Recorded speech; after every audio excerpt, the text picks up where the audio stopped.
O Salmo 119 trata da relação com a palavra, com o preceito, com o mandamento de Deus, com aquilo que Ele pensa a nosso respeito. E nós já entendemos que a única maneira de não pensar algo é pensando outra coisa. Não há como não pensar nada. Então o Salmo 119 vai nos ajudar a entender do que a nossa mente tem que estar cheia. Dos pensamentos que Deus pensa, dos seus desejos, daquilo que Ele espera de nós. Amém? Tá claro? Então vamos lá. Juju, deixa um pouquinho. Essa é uma porção do Salmo 119, escrita em hebraico. Daqui a pouquinho vocês vão entender por que a gente está projetando essa página. Vamos lá? Bom, a estrutura do Salmo 119 é interessante. Eu não sei se vocês já repararam, mas tem aquelas letrinhas: Aleph, Bet, Gimel, Dalet. Em cada uma das 22 estrofes, ou das 22 seções do texto do Salmo 119.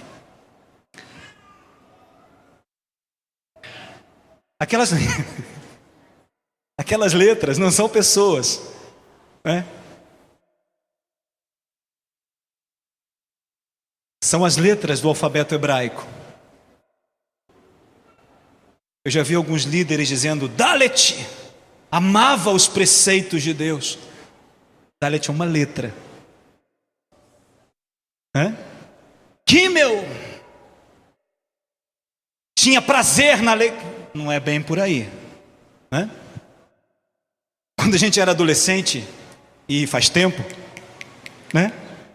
se cantava um cântico na igreja, a Igreja Batista de Araruama cantava muito, eu não sei se vocês conheciam, Solta o Cabo da Nau. Oh, por que duvidar sobre as ondas do mar? Solta o cabo da nau, toma o remo nas mãos e navega com fé em Jesus. Todo mundo conhece, né? Tem um vídeo rodando aí na internet, não sei se alguns já viram, de um indivíduo ministrando sobre um grupo, era um culto aberto, um culto ao ar livre. Estavam cantando esse cântico e o pastor toma a palavra, eu não sei se era pastor ou líder daquela congregação. Ele começa a dizer que naquele dia ele ia falar sobre o valente Davi, mas que ele foi tomado pela inspiração do Senhor por aquele cântico, e ele agora ia falar sobre o valente Nanau. Solta o cabo, Nanau. Solta o cabo da nau, do navio, do barco, toma o remo na mão. E da mesma forma eu já vi líderes dizendo que Gimel era isso, Dalet era aquilo, Aleph. Na verdade, pode trocar, Juju. O Salmo 119 é um poema chamado de acróstico. O que é um acróstico? Cada uma das 22 estrofes, ela é composta de maneira poética, de forma que a cada 8 versículos que compõem uma estrofe, aqueles versículos começam com a primeira palavra daquele versículo começa com aquela letra. Dá para entender? Vou mostrar para vocês. Vamos lá, Juju. Essas são as letras hebraicas e, como sempre, lidas da direita para a esquerda. O hebraico não se lê da esquerda para a direita, da direita para a esquerda. Aleph, Bet, Gimel, Dalet, Rei, Vav, Zain, Re, Tet, Yod, Kaf, Kof, Lamed, Men, Nun, Nun, Samek, Ain, Pe, Fet, Sade, Kof, Re, Shin, Tal.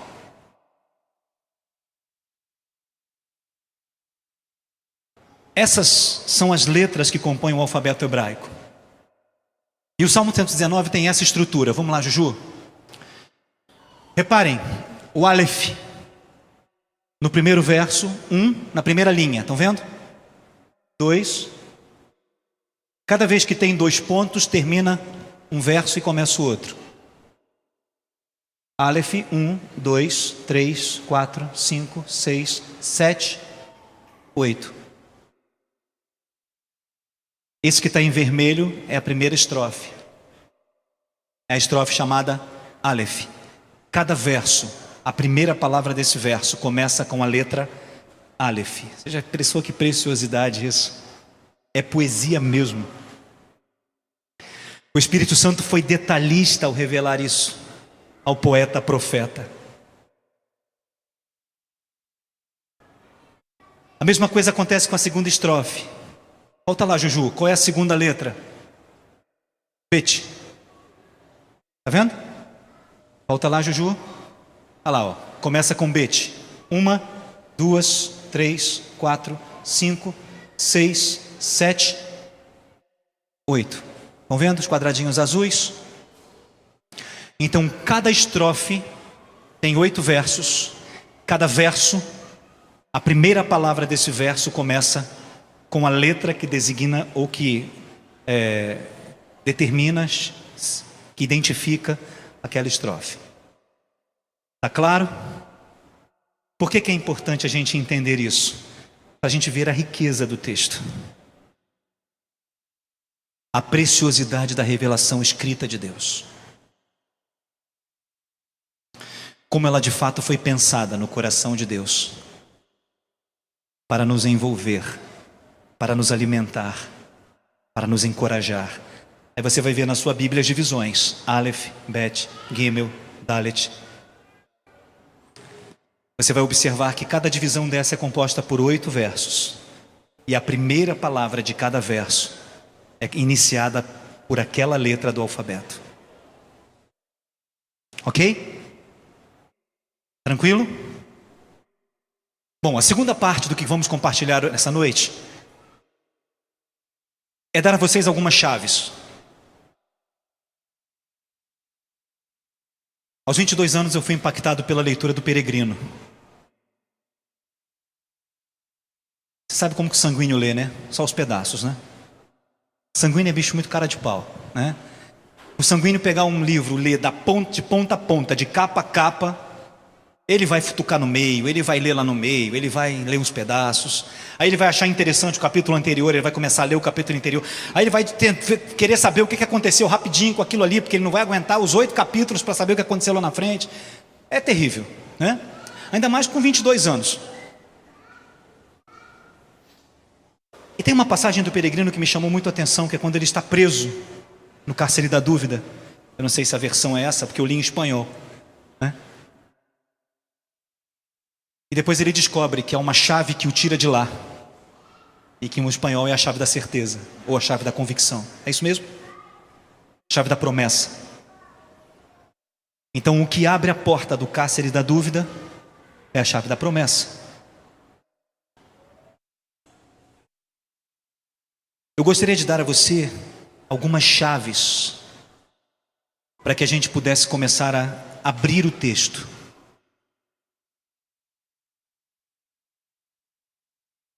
Seis chaves. Lei. Vamos ler? Lei, testemunho, mandamento, estatuto, juízo, palavra. Você vai dizer, mas tem algumas outras palavras interessantes que estão lá. Todas elas são interessantes, mas essas são chaves. E como é que você sabe que são chaves? Porque essas me abriram o texto. Para além da compreensão de um texto lindo, poético, para o desafio de entender que aquilo é profecia e que trata de mim e que trata da minha realidade agora. Tá claro? Salmo 119 não é uma estrutura poética que a gente se aproxima como algo literário. Eu quero dar a vocês chaves para que nos aproximemos do texto como algo profético, que é para mim, que é para agora e que é para hoje. Vamos lá? É para mim, é para agora, é para hoje. Qual a diferença do ser para agora? Significa que é atual, mas é urgente. Não dá mais para esperar. Porque ou a gente enche a mente do que Deus pensa, ou vamos continuar pensando as nossas próprias coisas. E aí não temos como alcançar aquilo para o que também já fomos alcançados. Está claro? Amém? Lei. 25 vezes o termo lei. E não adianta você contar que você não vai encontrar no português. Porque às vezes é traduzido por lei, mas o termo hebraico é outro. O que é a lei? O termo lei, Torá, significa mandamentos estabelecidos por Deus, determinados como a base da aliança, do relacionamento entre Deus e Israel. A palavra mandamento ali, no Salmo 119, estabelece exatamente aquilo que Deus disse: é isso que eu quero que vocês façam. Mandamento é o substantivo que vem do verbo, deriva do verbo mandar. Então mandamento é algo que foi mandado, algo que alguém mandou fazer. Tá claro? Isso é óbvio. Não parece ser muito óbvio não, porque às vezes a gente acha que o mandamento ele é algo impessoal, quando na verdade o mandamento é uma ordem. A gente pensa em mandamento apenas na perspectiva do decálogo, dos 10 mandamentos, mas é muito mais amplo. E nós vamos voltar abrindo esse entendimento sobre mandamento. A obediência a esses mandamentos corresponde ao compromisso de Israel com Deus. Como que Israel corresponderia ao relacionamento com Deus? Fazendo aquilo que Deus mandou.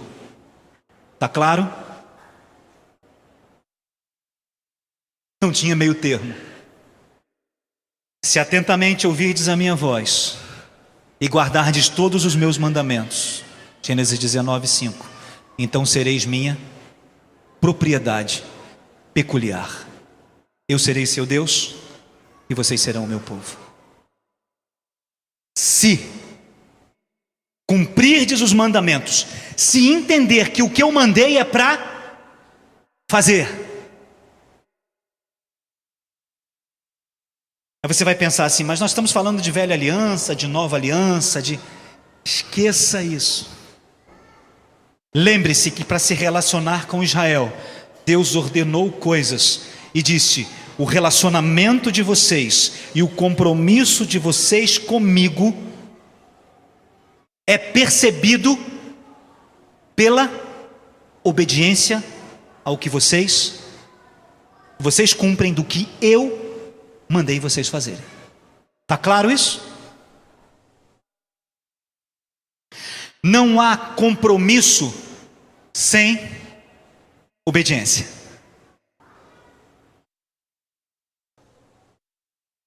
É disso que o termo lei fala no Salmo 119.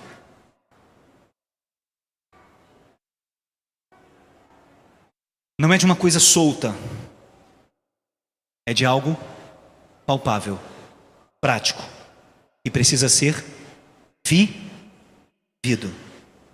Ordens que precisam ser obedecidas, cumpridas. Ok? A lei do Senhor é boa e alegra a alma. Que coisa interessante. Vamos tratar desse texto mais adiante.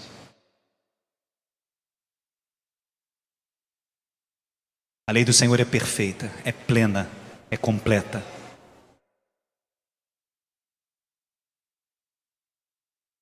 Segundo termo, testemunho. Há duas palavras hebraicas traduzidas para testemunho, e aí vocês podem encontrar no português. A primeira, testemunho, como o ato de declarar algo que você presenciou. O que é um testemunho ou uma testemunha? Acontece uma demanda, uma confusão, e aí alguém diz: foi feito isso. O outro diz, não, foi feito aquilo. Aí se levantam as testemunhas, pessoas que estavam presentes, que viram o que aconteceu e podem declarar a verdade sobre os fatos. Não é isso, doutora Clery? A ideia de testemunho, a primeira palavra traduzida por testemunho no Salmo 119, eu estou trabalhando com o Salmo 119. É essa ideia de algo que você presencia, que você vivencia e que você pode falar acerca disso, porque é fato para você. Tá claro isso? Não é alguma coisa que você ouviu de alguém, que ouviu de alguém, que alguém viveu e contou para você.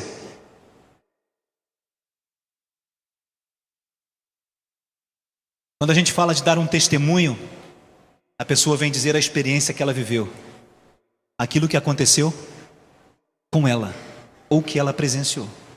Não é assim? Acabei de contar para vocês uma experiência minha. Ninguém é obrigado a acreditar que a voz falou comigo. Ninguém é obrigado a acreditar que alguém tocou a minha campainha 11 horas da noite. Mas essa foi a minha experiência. Eu vivi isso. E eu posso dizer do que eu vivi. A experiência com aquilo que Deus manda a gente fazer tem a ver com a nossa experiência de verdade, de fato, com aquilo que Ele manda. Não é o que alguém diz. É uma experiência. É uma experiência minha. Diga, minha. Amém? Pessoal, intransferível. Ninguém pode transferir uma experiência para o outro. Eu não posso dizer para a Rosa assim, hoje eu tomei um sorvete de morango, estava uma delícia. Você quer ver como estava uma delícia? Viu? Não. Por quê? Porque quem viveu a experiência fui eu. O paladar foi meu. A experiência foi minha. E isso eu não posso transferir para ninguém. Fala, irmão Roque.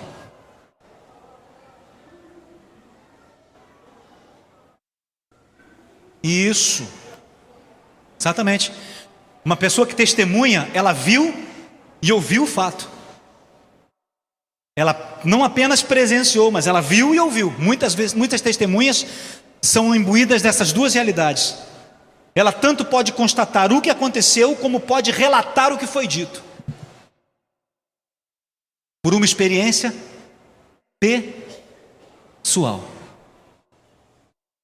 Declarar aquilo que você presencia. Aí diz, mas o testemunho do Senhor, isso, Ele fez. E eu posso entender que Ele fez, porque Ele fez comigo. E o testemunho do que Ele fez está em mim. Eu experiencio isso. Tá certo?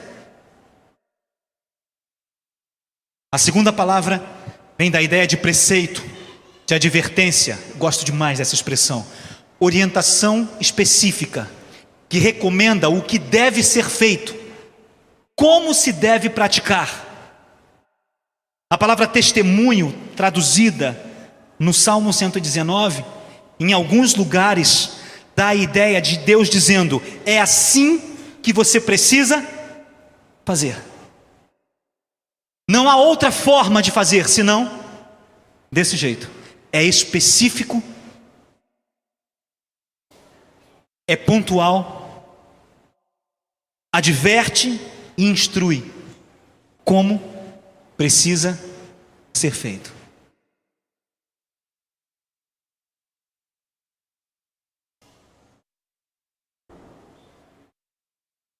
Vocês já viram o que é um checklist?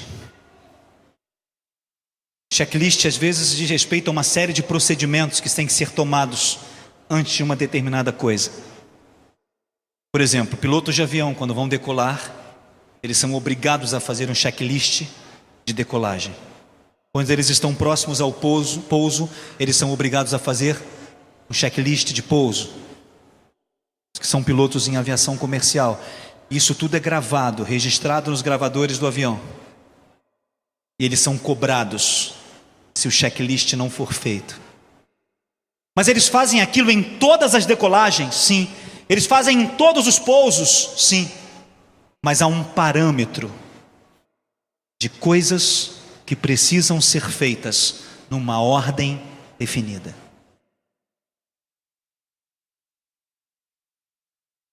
A palavra testemunho no Salmo 119 diz que o Senhor nos dá um checklist. Ele diz como e ele diz o que precisa ser feito.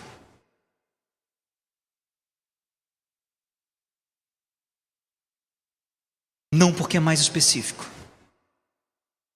O mandamento é mais amplo.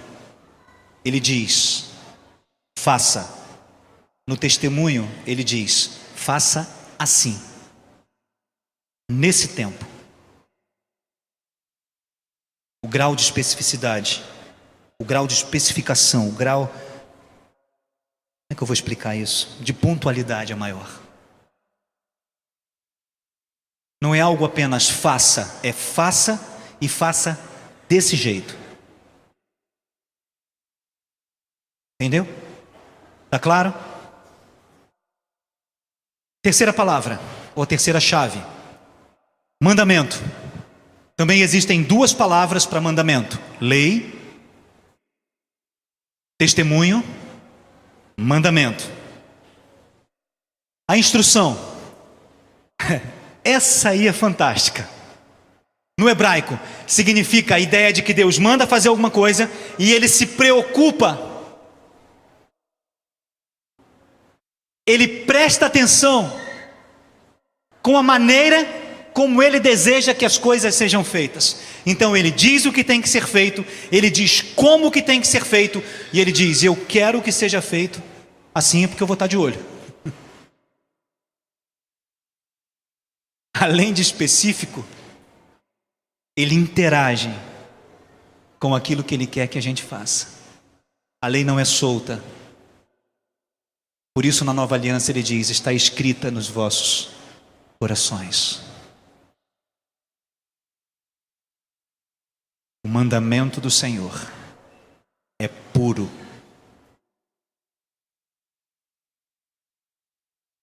Ele presta atenção.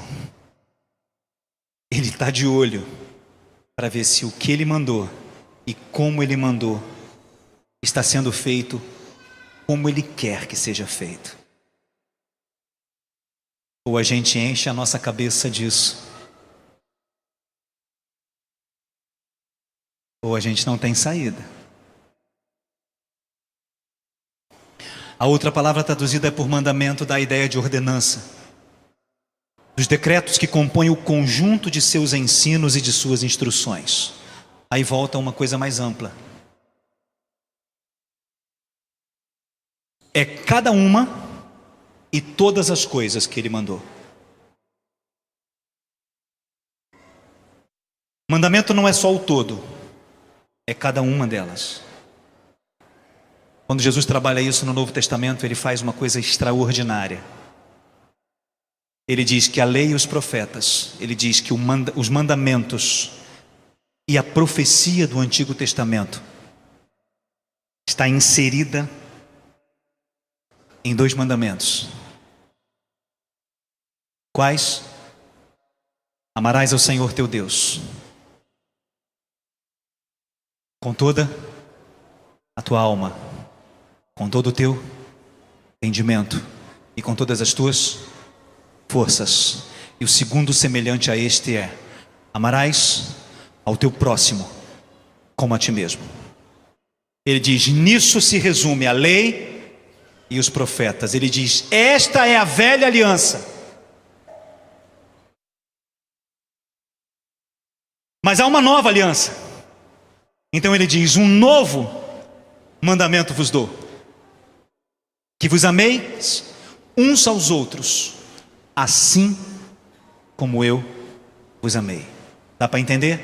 Que é o todo e é cada um deles?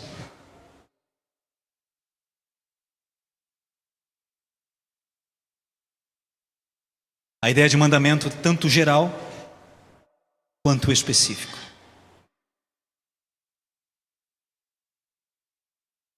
A quarta chave. A palavra estatuto. Eu aprendi a amar essa palavra nessas 2 semanas. Eu aprendi a amar essa chave. O que é um estatuto? Olha como vai ficando mais específico. É a determinação específica sobre algo que define tempo, espaço, ação, quantidade, forma de uso. Então ele não só diz o que tem que fazer e como tem que fazer, mas ele diz quando tem que fazer, aonde tem que fazer, de que jeito tem que fazer, o quanto tem que fazer e de que maneira tem que fazer. Deus está intimamente preocupado não só em dizer que a gente tem que fazer, mas em interagir conosco enquanto a gente faz. Quem tem ouvidos para ouvir, ouça.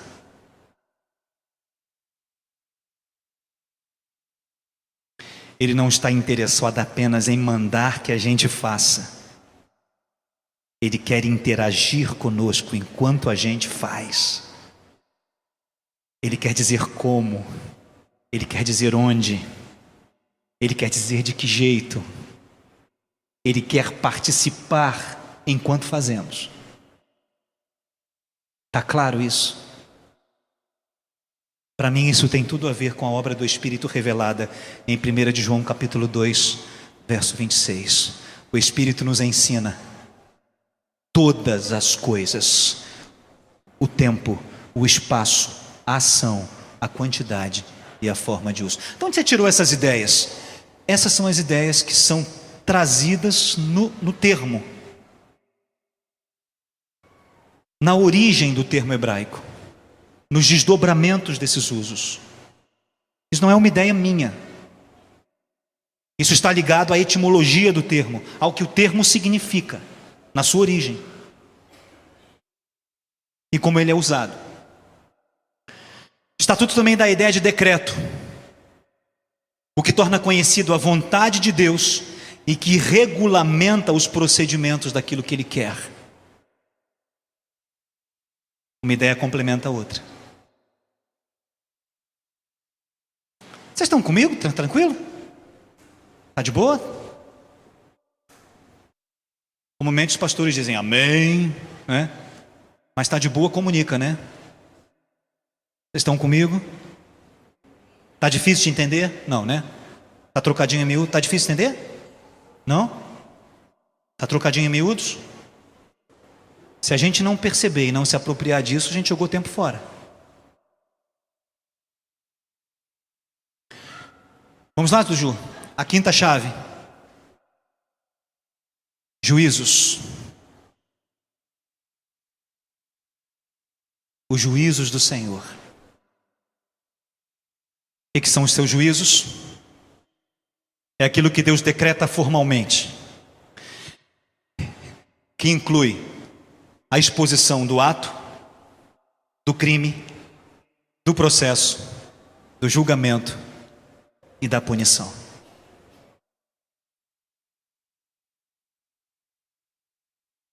Que decorre da aplicação de um ato de justiça imposto a alguém que cometeu uma transgressão. O que uma transgressão produz? Juízo. Juízo é vingança. Juízo é Deus matando a gente na unha porque a gente não faz o que Ele manda. Tem muita gente que vê Deus como uma criança mal criada que mata a gente na unha. A gente não fez, não. Ele pega. Você não fez o que eu quis, não, né? Não é assim. Quando nós transgredimos aquilo que Ele manda, quando nós não fazemos da forma como Ele manda, então aquilo que Deus vai fazer conosco como ato de justiça demanda da compreensão de Deus sobre o que nós fizemos ou não fizemos. sobre a identificação da onde a gente não fez e o que a gente deveria ter feito, que é o crime. De todo o processo que envolveu o que nos levou a fazer ou não fazer o que devíamos ter feito. De um julgamento que percebe a culpabilidade ou não, a responsabilidade ou não sobre aquilo. E a devida punição, na justa medida do que fazemos ou não fazemos. Sabe quais duas expressões que se encaixam nisso perfeitamente no Novo Testamento? Com a vara que você medir, você será medido. Tem pessoas que acham que julgar a outra é apenas um pecado. Além de você pecar contra a pessoa e contra o Senhor, você semeia juízo. Então, da mesma forma que você emite juízo, juízo será emitido sobre você. Da mesma forma que você julga, você será julgado.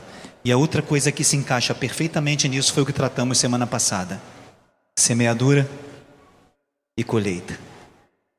Você pode escolher o que semear, mas jamais vai escolher o que vai colher. O que vai colher é obrigatoriamente produto da semente que você semeou. Não tem jeito.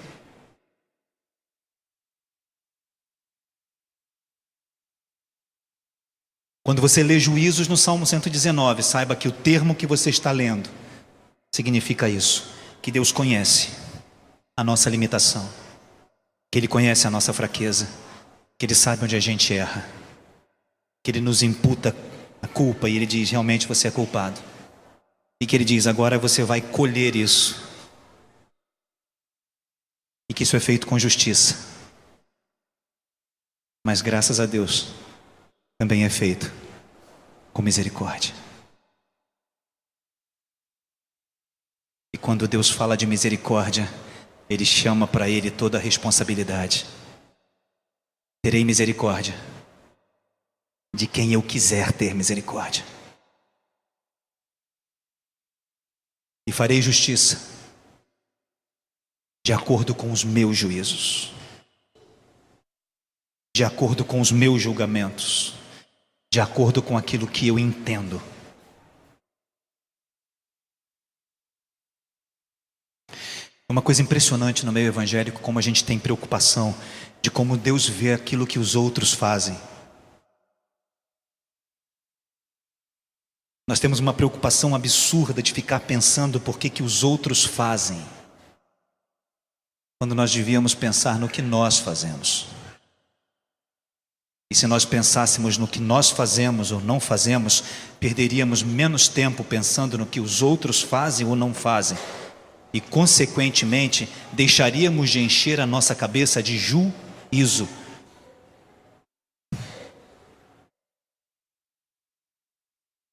Mas a palavra diz que nós devemos nos preocupar uns com os outros, devemos confrontar uns aos outros em amor. Não por aquilo que eu acho, não por aquilo que eu penso, e não pelo meu crivo.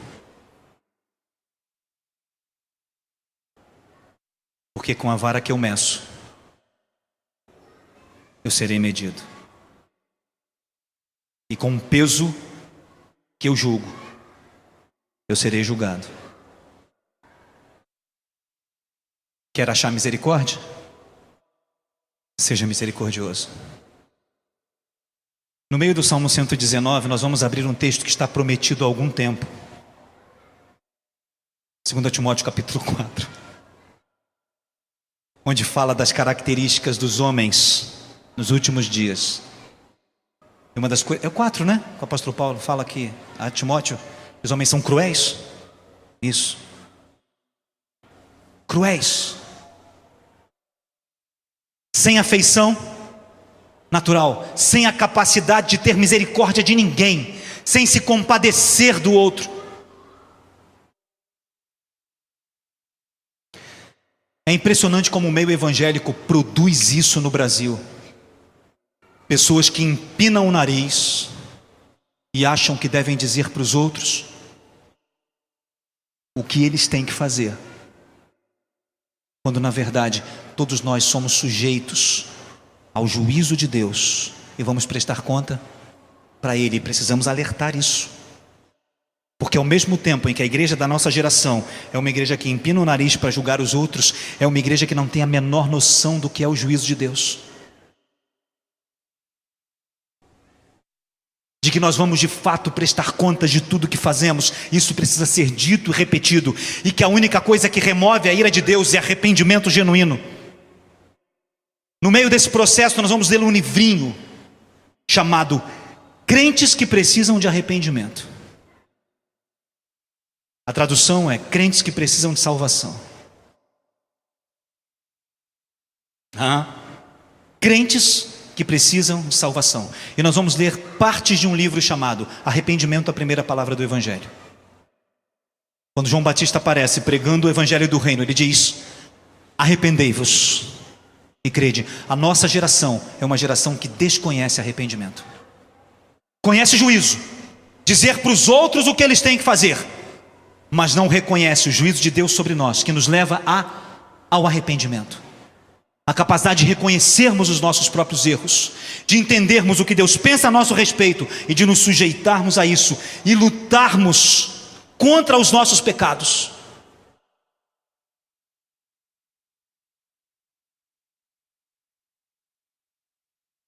O que acontece na igreja da nossa geração é muito parecido com o que acontece na igreja, com o que aconteceu na igreja medieval. Hoje em dia não se vende simonias. Já ouviram falar de simonias? Não é Simone. Simônia é só do Eli. As simonias eram declarações de perdão de pecado. A igreja se achava no direito de dizer: se você me der uma propriedade, uma porção em dinheiro, um gado, alguma coisa preciosa, eu declaro como igreja que você está isento dos seus pecados. É impressionante como nos aproximamos disso quando deixamos de tratar de arrependimento, de juízo de Deus, para tratar de julgamento alheio e para apontar para os erros dos outros para esconder os nossos. E pior do que isso, para fazer de conta que os juízos de Deus não vão nos alcançar. Pois vão. E todos nós daremos conta do que fazemos e não fazemos, do que fizermos e não fizermos, do que pensamos ou não pensamos, do que dissemos ou não dissemos.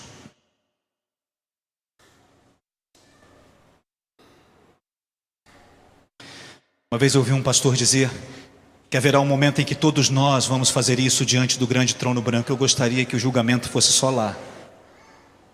Mas o que a palavra de Deus nos mostra é que o julgamento de Deus, os juízos dele são constantes. Nós é que somos cínicos e não temos coragem de reconhecer. E muitas vezes o que nós estamos vivendo é resultado de juízo de Deus. Ah, você está me chamando de cínico? Não, estou dizendo que se você não reconhece os juízos de Deus na sua vida, e se você não entende que esse juízo é para te confrontar e para te disciplinar, e para que você cresça se você é filho dele, então você é cínico sim, que você faz de conta que Deus não está te disciplinando. Aí você coloca a culpa na contingência, você coloca a culpa na família, você coloca a culpa nos outros, todos são culpados menos você. Isso é muito normal na nossa geração, muito normal.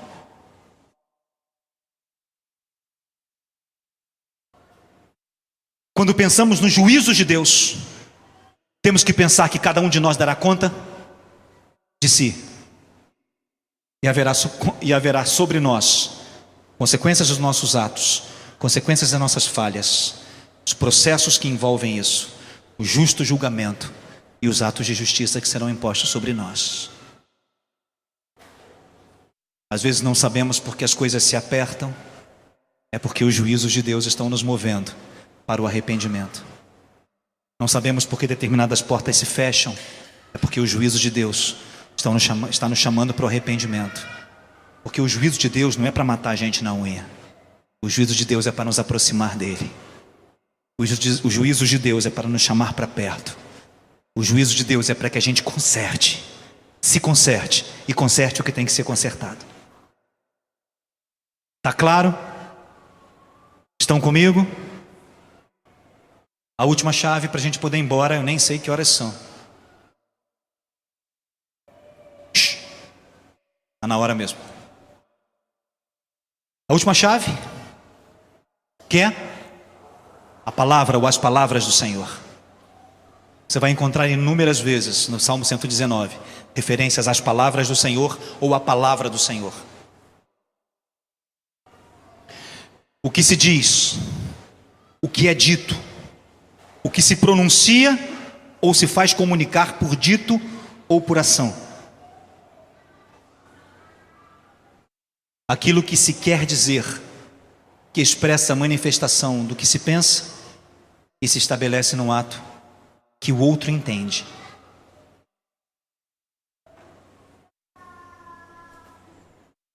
É impressionante que não é apenas no que é dito, mas é no que o outro entende.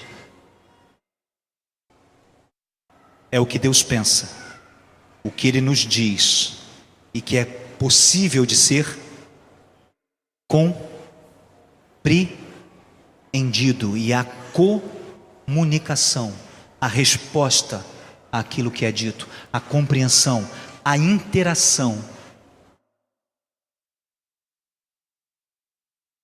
Perto da linguística, né? Tem doutora de linguística aí, eu vou ficar quietinho porque tem mestres aqui, tem professores.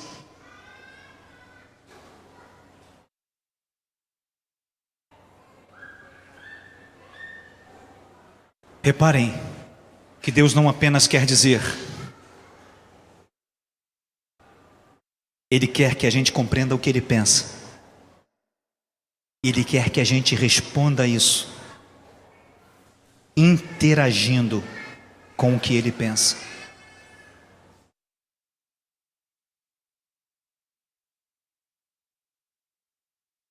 Ele não apenas quer falar, Ele quer ser ouvido e entendido. Aquele que ouve a minha palavra e as põe por prática. Se pôs por prática é porque entendeu e reagiu. Esse é semelhante ao homem que constrói a sua casa sobre a rocha. Tratamos disso na semana passada. Volta lá, Juju, as 6 chaves juntas. Vamos repetir?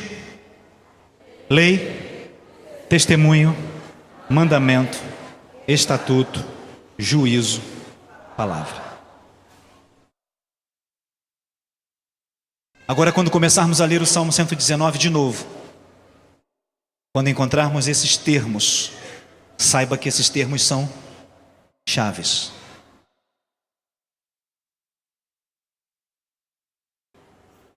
Todas estão interligadas.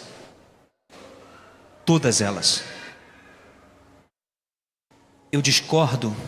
Não é que eu discordo. Alguns autores dizem que elas são sinônimas. Mas há uma teoria na linguística da não sinonímia perfeita.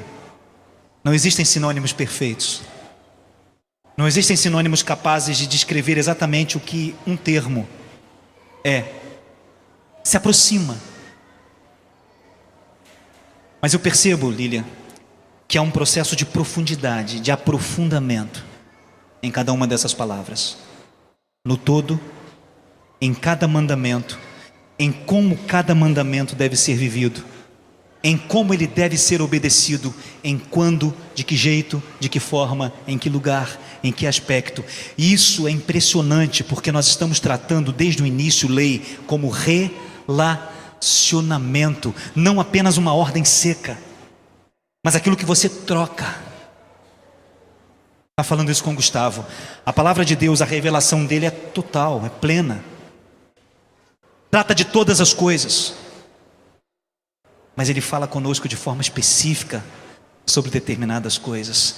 Há mandamentos específicos sobre determinadas situações. E essas são as coisas que têm que encher a nossa mente. Um relacionamento onde possamos compreender o que Deus pensa e o que Ele manda a gente fazer. Amém? Vamos ficar de pé?